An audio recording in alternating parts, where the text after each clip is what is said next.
Movies like John Q, like James, I almost cried on that movie, man. It was crazy. The fact that he was fighting for his son and just all of that. Like there's some real life situations like that to where you got to fight against he was fighting against the government, the laws, the everything, just the to save his healthcare son. system. Yeah. You telling me that these doctors may have known what was wrong with my son and they could have treated him all along? Who knows? I don't know, John. And he never gave up, even when it was hard and it seemed like there's no possible way it could happen. So what is the plot of John Q, I guess, just for the audience? I didn't understand what you said. Could you put that in layman terms for me? Basically, there's not enough blood being pumped by Michael's heart. His son was a baseball player.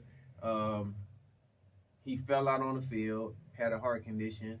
They found out he had a heart condition, and Well, we're considerably beyond corrective surgery, Mr. and Mrs. Archibald.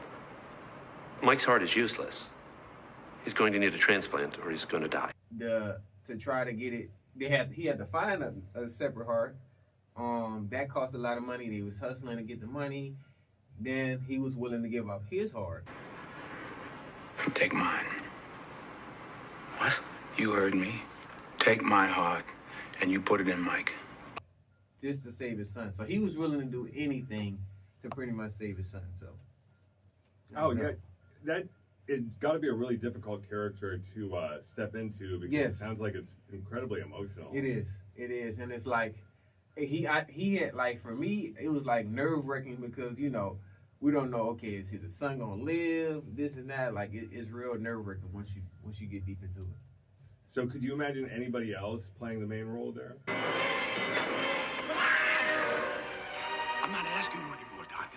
I'm telling you, you are going to give my son a new heart. You understand me? Other than him, Will Smith. I can see Smith. Will Smith doing it. Other than that, I doubt it. Yeah. Or it's somebody else, but I'll say those two. So it wouldn't quite be the same then without Denzel. Denzel. I think Denzel's he played that one. I am kind of curious. Do you remember your first watch of John Q? Yeah, it wasn't in the movies though. It was on TV. I was sitting in the living room watching it, and I didn't really understand the concept at first. When you first seeing something, I watched it again, and then I started putting the pieces together and stuff. So. Yeah, I didn't see this one in the cinema either. I actually watched this one at work. Where I was working, there was like a television. So it was Right. nice to. Yeah, man. But I really enjoyed it.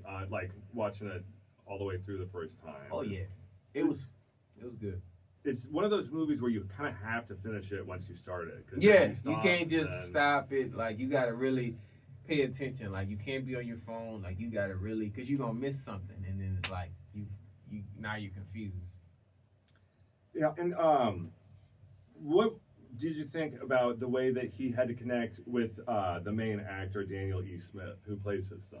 Like, what did you think about their relationship? I don't know what it was all set, but they must have really practiced because it seemed like it was really real. Like when he was talking to one of the scenes where he was talking to him on the hospital bed, I mean, it was just so natural. You know what I mean? So I know they had to practice that. Yeah, that's probably the most important relationship in the film of the father and son. 'Cause Yeah. that's what the whole film is about, is like the bond between a father Those and two, son. exactly. And How far he'll go to like save his son, pretty much. yeah, he went far.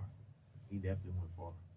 So this is kind of a different role if we look at the other roles that he's played. So Mhm. like thinking about him in Training Day or The Little Things and Right. things like that, playing like a police officer. Mm.